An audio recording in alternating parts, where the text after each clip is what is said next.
Hi guys, मैं श्लोक भटनागर, आपका होस्ट, आपका दोस्त। आप देख रहे हैं एफिनिटी क्लासेस। आज मैं आपको बताने वाला हूँ ऑप्शंस के बारे में। और जैसे कि आप जानते हैं कि आज 1 फरवरी है। आज आया है बजट, ऐसा बजट जिसने सबको हिला के रख दिया है। अभी ये बजट में जो है कई सारे पॉजिटिव नेगेटिव्स होंगे, बट हमें उससे अभी लेना देना नहीं है। हमारा काम है हमारा मार्केट देखना, जो कि आप मेरे स्क्रीन पे देख सकते हैं कि मार्केट आज बढ़ा है। तो चलिए आगे शुरू करते हैं। मैं आपको बताऊंगा ऑप्शंस ट्रेडिंग के बारे में और कैसे आज मैंने ऑप्शंस ट्रेड करके प्रॉफिट कमाया।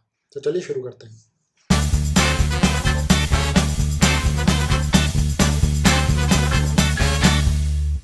दोस्तों, जैसा कि आपको आपकी स्क्रीन पे दिख रहा है, यहाँ पे मैं आपको दिखाना चाहूँगा कि यहाँ पे दिख रहा है निफ्टी 4%, 4.74% से बढ़ा और सेंसेक्स 5% से बढ़ा। ये काफ़ी इंसेन अमाउंट ऑफ परसेंटेज है। बहुत ही रेयर ओकेजन ऐसी होती हैं और जब हमें ऐसा देखने मिलता है। और ये भी बताना चाहूँगा कि आज के बजट की स्टेटमेंट से ये जो है ये आज तक का हाईएस्ट एब्सोल्यूट वैल्यू में राइज आया है। इससे पहले कभी भी एब्सोल्यूट वैल्यू में इतना राइज बजट डे पे नहीं देखने मिला है। अलग डेज पे ऑब्वियसली हमें देखने का भी मिला है, बट इतना ज़्यादा नहीं देखने मिला है। तो ये जो है ये हमारे लिए क्या मायने रखता है आज के ट्रेडिंग में, वो देखते हैं। तो आज मैं आपको दिखाना चाहूँगा कि ऑप्शन ट्रेड करके मेरा एक्चुअल प्रॉफिट खाली निफ्टी, सिर्फ और सिर्फ निफ्टी पे मैंने सिंगल बेट लगाया और आज बाय किया। उसके चार्ट्स भी हैं, मैं वो चार्ट्स दिखाऊंगा। बाय किया और उस पर मैंने क्या रिटर्न्स कमाए हैं, चलिए देखते हैं। तो इसको मैं बंद करता हूँ। ये हमारे पास आता है हमारी अगली स्लाइड। यहाँ पे आप देख सकते हैं कि कैसे मैंने 153 के रेट पे, जब निफ्टी यहाँ पे था रफली, सॉरी, जब ये ऑप्शन है, ये निफ्टी नहीं है, ये रफली यहाँ पे, जो कि आज का टाइम है, सुबह 9:45 के आसपास का टाइम है ये। यहाँ पे आप देख सकते हैं ये 5 मिनट कैंडल फॉर्म हो रही है। तो फिर अगर यहाँ पे ओपन हुआ है तो ये 9:15, उसके बाद 9:20 ग्रीन कैंडल, 9:25 रेड कैंडल, एक और red candle, flat red candle है, ये 9:30 की है, ये 9:45 की। और फिर इधर अब रफली 10 बजे के आसपास यहाँ पे मैंने बाय किया है। तो इस रेंज में मैंने बाय किया 153 के रेट पे। और मैंने एक्चुअली इसको बाय किस पर्पज़ से किया था, मैंने सोचा था कि ये 4 फरवरी तक ये राइज करेगा और 4 फरवरी तक ये रफली जो है 13,800 क्रॉस कर जाएगा। तो उस एंटिसिपेशन में मैंने इसको किया था, जो कि आज ही कर गया, जिसकी वजह से मेरे को इतना मैसिव गेन आया। मैंने इसको 500 पे आज ही सेल किया है। ऑब्वियसली बात है कि ये उसके बाद और ऊपर गया, बट मेरे लिए 500 का टारगेट काफ़ी था और मेरे को यहाँ पे सिग्नल्स दिख रहे थे कि शायद से ये 500 क्रॉस ना कर पाए। तो मैंने 500 तक होल्ड किया और मैंने इसमें प्रॉफिट कमाया। अब कितना प्रॉफिट कमाया, चलिए वो देखते हैं। यहाँ पे आपको मैं दिखाना चाहूँगा, ये यहाँ पे आप देख सकते हैं मेरा प्रॉफिट का फिगर आज का। ये सिर्फ आज का ट्रेड है। ये ऑब्वियसली क्लोज थोड़े से ज़्यादा रेट पे हुआ है, 563 पे हुआ। मैंने 500 पे सेल किया था, मैंने आपको अभी बताया।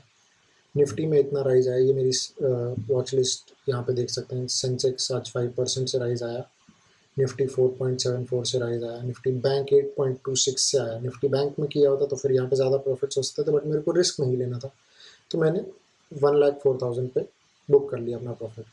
फिर यहाँ पे मैं HDFC लाइफ और general insurance corporation of India भी ट्रैक कर रहा था। और ये जिस सिक्योरिटी में मैंने एक्चुअली ट्रेड किया, निफ्टी 4 Feb 13,800 CE, ये रहा निफ्टी 4 Feb 13,800 CE। इसमें मैंने ट्रेड करा और इसमें इतना प्रॉफिट मैंने कमाया। तो चलिए देखते हैं इसमें मेरा रफली प्रॉफिट कितना रहा है, ब्रोकरेज और सब चार्जेस काट के। तो ये FNO की बात कर रहे हैं हम। यहाँ पे 153 पे मैंने एंटर करा, 500 पे मैंने सेल करा, क्वांटिटी मेरी 300 थी। यानी कि मेरा टोटल टैक्सेस जो ड्यू होते हैं इस पर, वो 246.2 का है, यानी कि प्रॉफिट रफली 1,03,853.8। तो मैं इसको राउंड ऑफ करके 1 लाख ही कंसिडर करता हूँ। तो सिंगल डे में मैंने 1 लाख का प्रॉफिट कमाया। आप यहाँ पे आप देखना चाहेंगे कि कितना कैपिटल इन्वेस्ट किया था मैंने इसके लिए, इस प्रॉफिट्स के लिए मैंने रफली कितना कैपिटल लगाया था। तो चलिए वो कैलकुलेट करके मैं आपको बताता हूँ। तो यहाँ पे आप देख सकते हैं कि मैंने यहाँ पे 153 इंटू 300, यानी कि 153 जो मेरा बाइंग था और क्वांटिटी मेरी 300, इसको मल्टीप्लाई किया तो मेरे पास जो आता है वो आता है 45,900। यानी कि ये मेरा कैपिटल था, इस पर मैंने ऑलमोस्ट 1 लाख से थोड़ा ज़्यादा प्रॉफिट कमाया है। तो इसको अगर हम देखेंगे तो फिर ये 100% रिटर्न से भी ज़्यादा है, यानी कि मतलब ये 200% रिटर्न है टेक्निकली। मैंने कॉस्ट जो थी मेरी 45,900 उतनी तो रही, उसके ऊपर फिर मैंने 2 बार सेम कॉस्ट का प्रॉफिट कमाया। मेरा रिटर्न परसेंटेज अगर देखना चाहेंगे तो वो कितना होगा, मेरा रिटर्न परसेंटेज रफली निकल के आएगा 226.26%, जो कि बहुत ज़्यादा होता है। और ये पॉसिबिलिटी है ही सिर्फ ऑप्शंस में। ऑप्शन में आपको इतना जो है तगड़ा प्रॉफिट्स मिल सकता है सिंगल डे में। ये आप इक्विटी मार्केट्स में देखेंगे नहीं हो पाएगा। जबकि अगर इसको मैं देखूँ यूएस मार्केट में आप इक्विटी में ज़्यादा कमा सकते हैं, क्योंकि वहाँ पे कोई सर्किट लिमिट्स नहीं है कि एक दिन में कितना सर्किट राइज होगा फॉल होगा। वो लिमिट्स वहाँ पे एग्जिस्ट नहीं करती, वो लिमिट्स यहाँ पे एग्जिस्ट करती हैं इंडिया में। जिसकी वजह से इंडिया का जो NSE future and option market है वो अभी भी वर्ल्ड में टॉप पोजीशंस में से एक में आता है। तो ये था मेरा आज का प्रॉफिट। अब हम बात करते हैं कि ऑप्शंस क्या होते हैं, आप लोग कैसे ट्रेड कर सकते हैं, और ऑप्शन समझ बेसिक अंडरस्टैंडिंग लेते हैं ऑप्शन की। सबसे बेसिक फॉर्मेट में मैं बताऊंगा, आज एडवांस में नहीं बताऊंगा। एडवांस हम करेंगे किसी और वीडियो में, कभी और अच्छे से बात करेंगे एडवांस के बारे में। तो यहाँ पे आप अपने स्क्रीन पे देख सकते हैं कि ये मेरी जो है, ये मेरी वॉच लिस्ट का मैंने स्क्रीनशॉट निकाला है। ये सिर्फ और सिर्फ ऑप्शन मैंने आपके लिए यहाँ पे सेपरेटली लिख के रखे हैं। अभी इससे शुरुआत करते हैं। सबसे पहला, इसमें आप देखेंगे कि एक तो आता है निफ्टी लिखा हुआ। अगर ये निफ्टी लिखा है तो ये मतलब ये उस पर्टिकुलर सिक्योरिटी से बैक्ड है, Nifty, fin Nifty, bank Nifty. और ये स्पेसिफिकली जो मैं बोल रहा हूँ ये है इंडेक्स ऑप्शंस। ये इंडेक्स ऑप्शंस हैं। स्टॉक ऑप्शंस भी होते हैं और फ्यूचर्स अलग होते हैं, उनकी बात हम आज नहीं कर रहे हैं। आज सिर्फ और सिर्फ हम जो कर रहे हैं वो है इंडेक्स ऑप्शंस की बात कर रहे हैं हम। तो इंडेक्स ऑप्शन में ये जैसे आया निफ्टी हमारे पास, फिर ये जो कहता है ये कहता है Feb, Feb, Feb, Feb, 4th Feb, 18th Feb, 18th Feb, Feb, 4th Feb. अभी इन सब का मतलब क्या हुआ, मतलब जानना ज़रूरी है। ये मतलब ये फेब की एक्सपायरी है। फेब कौन सा, फेब में जो भी लास्ट थर्सडे होगा, कोई भी ऑप्शंस की एक्सपायरी जो होती है वो होती है लास्ट थर्सडे, जो मेन ऑप्शंस होते हैं उनकी। जैसे कि ये फेब वाले ऑप्शंस ये महीने के लास्ट थर्सडे को एक्सपायर करेंगे। ये 4th फेब यानी कि ये 4th, स्पेसिफिकली 4th फेब यानी कि कमिंग थर्सडे को एक्सपायर करेंगे। ये 18th फेब को एक्सपायर करेंगे, और ये भी 4th फेब, और ये भी 18th फेब को एक्सपायर करेंगे। अब सारे ऑप्शंस की एक्सपायरी जो होती है वो थर्सडे की ही होती है, लास्ट थर्सडे की होती है। मंथली वाले के केस में लास्ट थर्सडे, वीकली वाले में के केस में थर्सडे को। फिर 2 तरह के और ऑप्शन आते हैं। एक जो कि मार्च में एक्सपायर होगा, मैं टाइप ही कर देता हूँ आपके लिए बेटर होगा। एक जो मार्च में यानी कि 1 मंथ फ्रॉम नाउ, अप्रॉक्सीमेटली चलिए मैं इसको 2 मंथ ही लिखता हूँ, 2 मंथ। और एक आएगा जो अप्रैल में एक्सपायर होगा, 3 मंथ। इसमें मैंने वो ऐड नहीं करा बट वो ऑप्शन एग्जिस्ट करते हैं। एक जो करंट मंथ में एक्सपायर होगा वो मंथली ऑप्शन, फिर एक 2 मंथली ऑप्शन, फिर एक 2 मंथली ऑप्शन और एक 3 मंथली ऑप्शन। तो ये ऑप्शंस जो एक्सपायरी है ये सबकी अलग अलग रहेगी, और हमको जो कोशिश करनी है कि नियर बाय एक्सपायरी जो है उसमें ट्रेड करें, क्योंकि वो प्रिडिक्ट करना, चार्ट्स में रीड करना थोड़ा सा कंपैरेटिवली इजी होता है। कि मान लीजिए आप अप्रैल की एक्सपायरी पकड़ के चलें, आप अप्रैल तक नहीं बता सकते क्या क्राइसिस हो सकता है, पॉसिबिलिटी है। जैसे कि अगर एग्जांपल में बात करूं, पिछले साल अगर मैंने फरवरी में अप्रैल की एक्सपायरी ली होती कि निफ्टी राइज करेगा, बट मार्च में कोविड की वजह से मार्केट क्रैश हो गया, तो मेरा तो सारा पैसा उसमें डूब जाएगा। इसमें पूरा 100% पैसा डूब सकता है, एक ही दिन में वैल्यू ज़ीरो हो सकती है। जैसे कि यहाँ पे मैं आपको दिखाना चाहूँगा, 100% नेगेटिव, 100% नेगेटिव, 93% नेगेटिव, ये 19, ये 66, ये 58। इनकी वैल्यू जितनी तेज़ी से बढ़ भी सकती है उतनी तेज़ी से गिर भी सकती है। ये देखिए 255% का आज रहा है बैंक निफ्टी में, और 137 इधर, 179 इधर। तो इसकी वजह से आपको देखना पड़ेगा कि आप इतना लंबा भी ना जाएं कि उसको टेक्निकल में रीड करना भी मुश्किल हो जाए। वो थोड़ा सा ज़्यादा ही डेंजरस हो जाता है आपके लिए, ट्रिकी, रिस्की काफ़ी है। तो जब तक आप एक्सपीरियंस ट्रेडर नहीं हैं प्लीज़ वो मत कीजिए। फिर अगर मैं बात करूँ इसमें आगे का क्या, आगे रीड करते हैं, ये अमाउंट दिया, मैं इसको डिलीट करता हूँ ज़रा सा, यहाँ पे जगह बन जाएगी। ये 14,000, 14,500, 14,500, 14,000, 15,000, तो ये सब क्या है, ये जानना ज़रूरी है। ये कह रहा है ये इसका स्ट्राइक प्राइस है कि इसके ऊपर रहेगा, इसके नीचे रहेगा, इस पर्टिकुलर प्राइस के ऊपर या नीचे, उसकी बात कर रहे हैं यहाँ पे। तो अभी तक हमने क्या देखा, निफ्टी फेब 14,500, मतलब निफ्टी फरवरी में 14,500 के ऊपर या नीचे रहेगा। ऊपर या नीचे मतलब कॉल या पुट, सी पी। तो ये दो जो है हमको ध्यान में रखना, कॉल या पुट। अगर मैं बात कर रहा हूँ कॉल, यानी कि हम एंटिसिपेट कर रहे हैं निफ्टी का राइज। अगर मैं बात कर रहा हूँ पुट, तो हम एंटिसिपेट कर रहे हैं निफ्टी का फॉल। कौन से प्राइस से, ये 14,500। अगर निफ्टी 14,500 के ऊपर गया तो फिर ये ऑप्शन बढ़ेगा, जो कि आज हुआ। आज जैसे मैंने आपको पहली फोटो में दिखाया था कि निफ्टी बढ़ा है आज, जिसकी वजह से ये ऑप्शन भी राइज हुआ। फिर यहाँ पे आप देख सकते हैं कि निफ्टी 14,500 पी, यानी कि निफ्टी फॉल हुआ, पर आज हुआ क्या, निफ्टी फॉल नहीं हुआ, यानी कि ये पर्टिकुलर ऑप्शन का प्राइस गिरेगा। ये देखिए, इसमें नेगेटिव फॉल आया, इसमें पॉजिटिव, इसमें सॉरी नीचे वाले में फॉल आया, इस और दूसरे वाले में राइज आया। तो ये आप देख सकते हैं कि निफ्टी जो है, उनके ऑप्शन जो हैं वो उनके निफ्टी के एक्चुअल प्राइसेस से रिलेटेड है।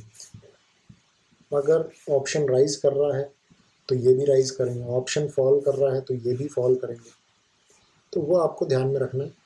अगर वो आप ध्यान में रखेंगे, चार्ट्स अच्छे से रीड करेंगे और अपना मेजर फोकस जो है वो टेक्निकल्स के बेसिस पे इसको ट्रेड करेंगे, तो आप प्रॉफिट कमा सकते हैं। तो एक बार क्विक रिवीजन देखते हैं।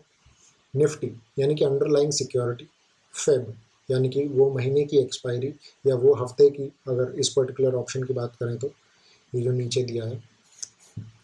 फिर 14,500 यानी कि वो पर्टिकुलर स्ट्राइक प्राइस, और सी यानी कि कॉल ऑप्शन, पी यानी कि पुट ऑप्शन।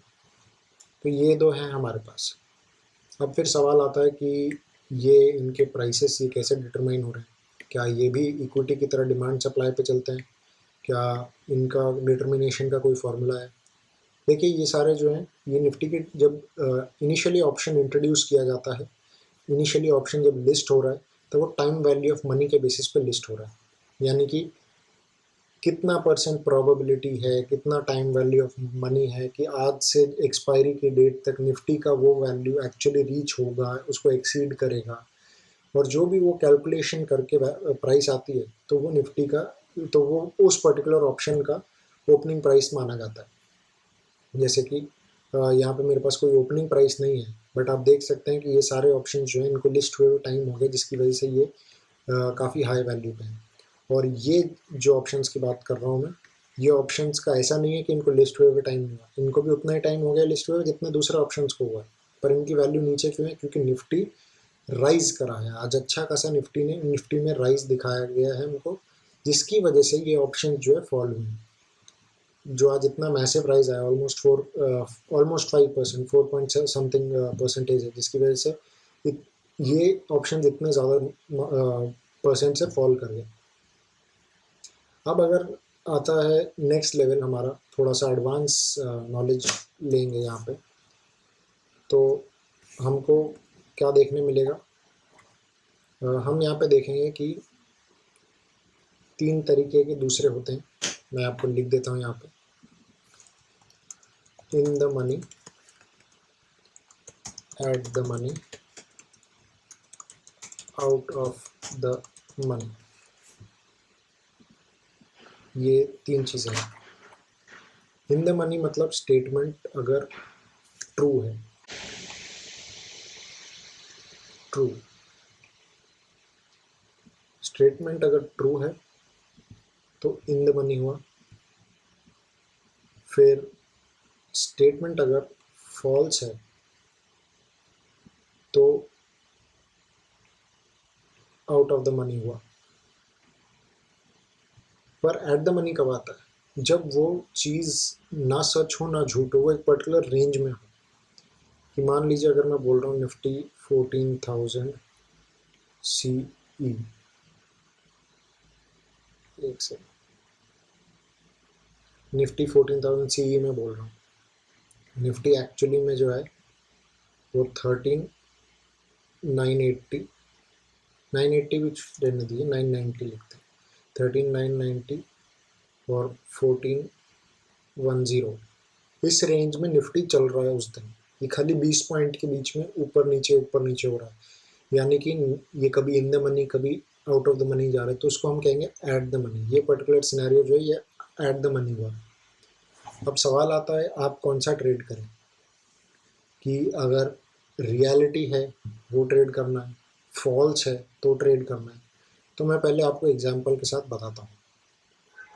यहाँ पे आज निफ्टी का जो क्लोजिंग आया है, एग्जैक्ट निफ्टी का जो क्लोजिंग आया है वो है 14,281.2। ठीक है, इसको हम अपने दिमाग में पकड़ के चलेंगे। अब आगे देखते हैं क्या ये स्टेटमेंट 14,000 CE करेक्ट है, ट्रू है कि नहीं। ये स्टेटमेंट कहती है कि फरवरी एंड तक या एक्सपायरी तक निफ्टी 14,000 क्रॉस कर जाएगा। तो क्या ये स्टेटमेंट ट्रू है? जी हाँ, ये स्टेटमेंट ट्रू है, क्योंकि निफ्टी 14,000 ऑलरेडी क्रॉस कर चुका है। निफ्टी 14,281.2 पर है, तो ये स्टेटमेंट बिल्कुल सही है। फिर नेक्स्ट आती है ये स्टेटमेंट, क्या निफ्टी फेब वाला 14,500 के ऊपर है?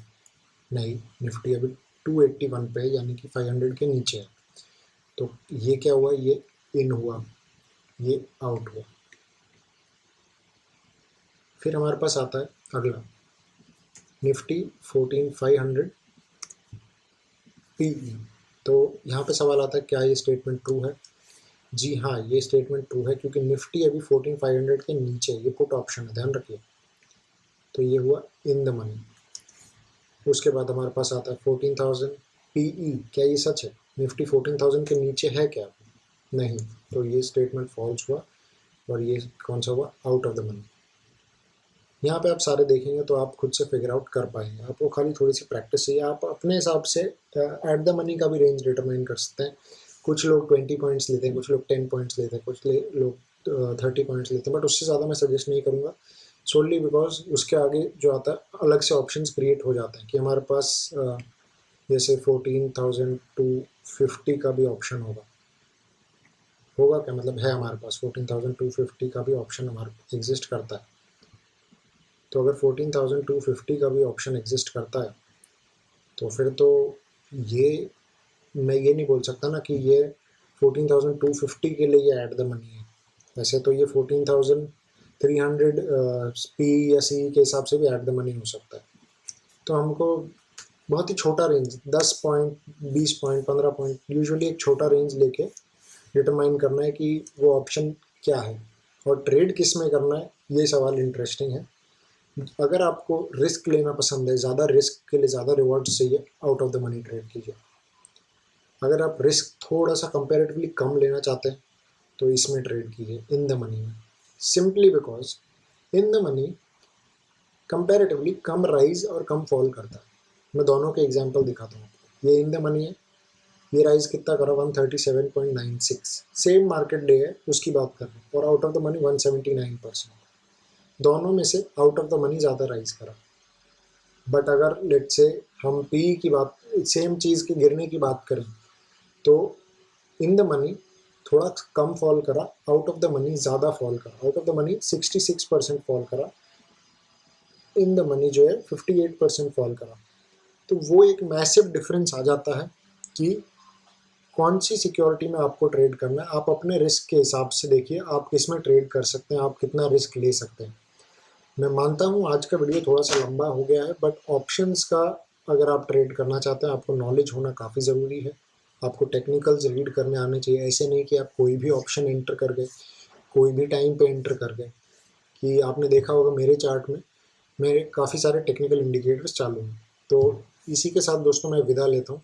अगले वीडियो में मैं कोशिश करूँगा कि आपको टेक्निकल्स के बारे में थोड़ा सा इंट्रोडक्शन दे पाऊँ, ताकि आप अच्छे से टेक्निकल्स की ट्रेडिंग, टेक्निकल्स की नॉलेज के बेसिस पे इंडेक्स ऑप्शंस भी ट्रेड कर सकें। तो दोस्तों मैं चलता हूँ, मैं आपको मिलूंगा अगले हफ्ते। अगर आपको कोई भी क्वेश्चन हो यार, डालो ना, नीचे कमेंट बॉक्स में डालो, हमें पर्सनल मैसेज करो, हम रिप्लाई करते हैं। कि पिछले हफ्ते हमें कुछ क्वेरीज आई थी ये ऑप्शंस के बारे में, तो वो मैंने इस वीडियो में बता दिया। एक लास्ट चीज़, हर ऑप्शन का अलग अलग लॉट साइज होता है। ऐसा नहीं कि आप खाली एक यूनिट खरीद लेंगे 567 के रेट पे, नहीं, वो अलाउड नहीं है। एक लॉट परचेज होता है, ठीक है। निफ्टी का एक लॉट आता है 75 यूनिट्स का, यानी कि 75 into what ever the market price, और फिर आप 75 के मल्टीपल्स में ही वो परचेज कर सकते हैं। बैंक निफ्टी का एक लॉट आता है 25 यूनिट्स का, ठीक है। तो ये आपको ध्यान रखना है, आप कौन सा ऑप्शन ट्रेड कर रहे हैं, वो ऑप्शन के अलग अलग जो है लॉट साइज रहेगा, उसमें आप ट्रेड कीजिए, सीख समझ के कीजिए। तो मैं चलता हूँ दोस्तों, आपको मिलूँगा अगली बार। शुक्रिया।